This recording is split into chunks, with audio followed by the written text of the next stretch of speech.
Breaking news, অভয়ার বিচার চেয়ে নৈহাটিতে মিছিল, নৈহাটিতে শান্তিপূর্ণ মিছিলে তুলকালাম, তৃণমূলের বিরুদ্ধে হামলার অভিযোগ, প্রতিবাদীদের মিছিলে হামলার অভিযোগ। এই মুহূর্তে ব্রেকিং নিউজ, নৈহাটিতে আবারও মিছিলে হামলা, শাসকের হামলা প্রতিবাদী মিছিলের ওপর, এমনটাই অভিযোগ উঠে আসছে নৈহাটিতে। এর আগে আমরা দেখেছি মাথা ভাঙায় হামলা হয়েছিল, অভিযোগ উঠেছিল তৃণমূলের বিরুদ্ধে, আবারও নৈহাটিতে হামলা, আজকে আবারও হামলা। শাসক আপনি যা করেছিলেন, কোচবিহারে অভিযোগ উঠেছিল, আবারও আপনি তাই করেছেন, এমনটাই অভিযোগ উঠেছে। ভেরি নাইস, কনগ্রাচুলেশন, আপনি যা করছেন শাসক, আপনার বিরুদ্ধে যা অভিযোগ উঠছে, আপনি 14 তলায় বসে যা করছেন, এমনটা যে অভিযোগ উঠছে তা বাংলার মানুষ আজ দেখছে। কিন্তু বাংলার মানুষ রাস্তায় বসে থাকবে, রাস্তায় বসে গড়াগড়ি খাবে এবং রাস্তায় বসে থেকে জাস্টিসের জন্য প্রতিদিন প্রতি মুহূর্তে আওয়াজ তুলবে। আপনি এসে যদি অ্যাটাক করেন, হামলা করেন, রক্তাক্ত করেন, করুন না, দেখুন না, আপনারাই তো বলেছিলেন খেলা হোক, খেলা হবে। আজ বাংলার মানুষ বলছে খেলা হোক, খেলা হবে। মারো, এসে মারো, আরো বেশি করে মারো, মাথা ফাটিয়ে দাও, কিন্তু আমরা রাস্তায় বসে থাকবো। আজকেও গোটা রাত রাস্তায় বসে থাকবেন তারা, এমনটাই এই মুহূর্তে খবর উঠে আসছে। আজকে আমার সঙ্গে যারা উপস্থিত রয়েছেন, কেয়া ঘোষ বিজেপি মুখপাত্র, অনির্বাণ ব্যানার্জি রয়েছেন তৃণমূল সমর্থক এবং আইনজীবী, তৃণমূলকে সমর্থন করে থাকেন আইনজীবী সৈকত গিরি রয়েছেন সিপিআই নেতা, ডক্টর সৌরভী পাল রয়েছেন চিকিৎসক, বিনোদ ঘোষাল রয়েছেন, থাকবেন লেখক আর খানিক্ষণের মধ্যে। প্রথমে সৌরভীর কাছে যাব। ডক্টর সৌরভী, গোটা বাংলা আজ আবারও রাস্তায়, আজ আবারও শাসকের ওপর অভিযোগ উঠলো, তারা আবারও শান্তিপূর্ণ মিছিলে হামলা চালালো একদিকে, আরেকদিকে বাংলার মানুষ রাস্তায় থাকবে, প্রতিদিন থাকবে, এমনটাই মানুষ বলছেন। একটু আগেই আমরা শুনছিলাম মিছিল থেকে, যতই হামলা হোক, যতই চেষ্টা হোক, রাস্তায় থেকেই তারা আন্দোলন চালাবে, কি বলবেন? অবশ্যই রাস্তায় থেকেই আন্দোলন চালাতে হবে। আমাদের বিচার ব্যবস্থার উপর তো যথেষ্ট ভরসা আছে, জানি না আমরা পাবো কি না, কিন্তু যদি আমরা সেই সঠিক বিচার না পাই, আমরা আন্দোলন চালিয়ে যাব। এটা আমি আগেও বলেছি, আবারও বলছি, রাস্তায় থেকেই আন্দোলন করব, বারবার আন্দোলন করব যতক্ষণ না আমরা বিচার পাচ্ছি। আর আপনাদের ওপর যদি হামলা হয়, যদি আপনাদের ওপর যেরকম হামলা হয়েছে দুবারের আগে আমরা দেখেছি, আবার হামলা হয়, যদি প্রাণনাশের হুমকি হয়, যদি প্রাণ থ্রেটেন হয়, কত প্রাণ নেবে নিক, তাও আমরা চালিয়ে যাব।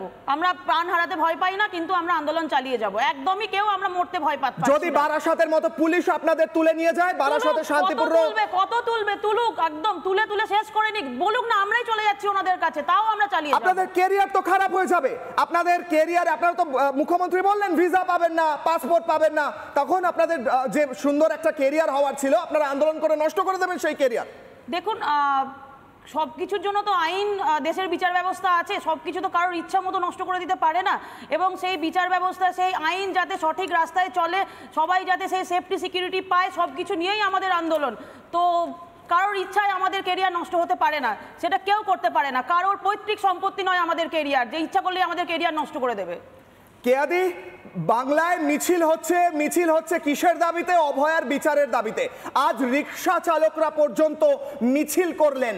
আইএএস আইপিএস অফিসার যারা বসে রয়েছেন উচ্চ পদে, এক প্রকার তাদের ডিগ্রির ওপর, আমি যে ভাষা ব্যবহার করছি হয়তো উচিত না, এক প্রকার যেন বিষ্ঠা তাদের ডিগ্রির ওপর। তার কারণ হচ্ছে আজ রিক্সা চালকরা যে বার্তা দিলেন, এই আইএএস আইপিএস অফিসার বিনীত গোয়েল বাবু বসে আছেন একটা জায়গায়, তাদের হয়তো আজ লজ্জা হওয়া উচিত, কারণ তারা এই আন্দোলন দমনের চেষ্টা করছেন। অন্যদিকে মিছিলে হামলা, কি বলবেন কেয়াদি? এই মুহূর্তে আজকে সেপ্টেম্বরের 8 তারিখ, আর কয়েক ঘন্টা বাদেই সেই 9 তারিখ আসবে, অভিশপ্ত 9 তারিখ। ঠিক 1 মাস আগে এই অভিশপ্ত 9 তারিখের ভোরবেলাতেই কিন্তু আমরা অভয়াকে হারিয়েছিলাম। কার কাছে হারিয়েছিলাম জানেন? নিছক কিছু ধর্ষকদের কাছে নয়, আমরা হারিয়েছিলাম একটা দুর্নীতিগ্রস্ত প্রশাসন, গুণধরা প্রশাসনের হাতে। এবং তারপর ঠিক 1 মাস ধরে মানুষ, পশ্চিমবঙ্গের, ভারতের এবং দেশের বিদেশের বিভিন্ন প্রান্তের মানুষ, তারা স্বতঃস্ফূর্তভাবে রাস্তায় বেরিয়েছেন। কখনো রাত দখল, এবং 9 তারিখ ভোরবেলা থেকে ভোর দখল হবে, কারণ ওই ভোরবেলাতেই কিন্তু অভয়ার প্রাণ গেছিল। এই দুর্নীতিগ্রস্ত ঘুণ ধরা প্রশাসনের কাছে। একটা জিনিস মনে রাখবে কিশলয়, শাসকের ধমকানি, চমকানি, শাসানি, চোখ রাঙানি সব কিছুকে এড়িয়ে সৌরভীদের মতন ডাক্তার, নাগরিক সমাজ, ছাত্র সমাজ, সমাজের প্রতিটা স্তরের মানুষ, সে সুইগি জোম্যাটো ডেলিভারি বয় থেকে শুরু করে কুমোরটুলির যারা প্রতিমা শিল্পী রয়েছেন তারা থেকে শুরু করে আজকে রিক্সা চালক ভাই বোনেরা তারা সবাই রাস্তায় নেমেছেন কিসের জন্য? বিচার চাইতে। এবং একটা জিনিস কিন্তু বুঝে গেছেন মানুষ, এই ধমকানি চমকানিতে মানুষ আর ভয় পাচ্ছে না। সেটা আমরা দেখেছি মাথা ভাঙা থেকে শুরু করে বারাসাত থেকে আজকে নৈহাটিতে। কত মারবে, যত মারবে প্রতিবাদ তত বাড়বে, যত মারবে আন্দোলনের ঝাঁজ তত বাড়বে। শাসক তোমার এত এখনও দম হয়নি, এত তোমাদের বল হয়নি দুর্বিনীতকে দিয়ে যেভাবে কামদুনির যে ঘটনাটাকে তোমরা চাপা দিয়েছিলে, অভয়ার ঘটনাটাকে চাপা দিতে পারবে।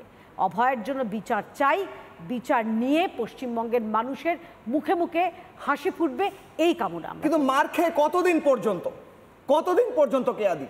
আমি যেটা বললাম, যত মারবে আন্দোলনের ঝাঁজ তত বাড়বে। কত কত জেল আছে, কত লকআপ আছে পশ্চিমবঙ্গে, কত মানুষকে, কত সাধারণ মানুষকে আপনারা গ্রেপ্তার করবেন। পশ্চিমবঙ্গে 10 কোটি 11 কোটি মানুষের মধ্যে যদি আমি ধরে নিই এই চোর দুর্নীতিগ্রস্তদের সংখ্যা যদি 2 কোটি 3 কোটি 4 কোটিও থাকে, বাকি এতগুলো জেল আছে তো, এতগুলো লকআপ আছে তো, এতগুলো মানুষকে ধরতে পারবেন তো, এতগুলো মানুষের আওয়াজ বন্ধ করতে পারবেন তো? না, পারবেন না। ডাক্তারদের ভয় দেখিয়েছিলেন যে তাদের নাকি ভবিষ্যৎ নষ্ট হয়ে যাবে, ভিসা পাবে না, পাসপোর্ট পাবে না। এটা সম্পূর্ণ দেখুন, আমি বলছি না মমতা বন্দ্যোপাধ্যায় মিথ্যে বলেছেন, হয়তো তার কাছে সেই খবরটাই নেই, না কিচ্ছু হয় না। আপনাদের রিপাবলিক বাংলার মারফতে আমি আরেকবার বলে দিচ্ছি যে আন্দোলনরত ভাই বোনদের কিচ্ছু হবে না। তোমাদের ভিসা পশ্চিমবঙ্গ সরকারের হাতে থাকে না, তোমাদের পাসপোর্ট যেই দেশে যাবে সেই দেশে আবেদন করতে হবে। পাসপোর্টটাতেও যদি কনভিক্টেড হয়, কেউ অ্যাকিউজড হয়, 2 বছর জেলের পরেও তাদের পাসপোর্টে কোনো রকম ছাপ পড়ে না। এগুলো ভয় দেখাচ্ছেন কেন? যখন রিজওয়ানুর থেকে শুরু করে তাপসী মালিকে মমতা বন্দ্যোপাধ্যায় যখন আন্দোলন করেছিলেন, সব থেকে বড় কথা যে জেল খাটা কুণাল ঘোষ তার দেশে বিদেশে ঘুরলেন কি করে? তার তো জেল খাটা হয়েছিল। সুতরাং এই উদাহরণগুলো দেবেন না, বিশেষ করে কুণাল ঘোষকে। আমার কাছে এই মুহূর্তে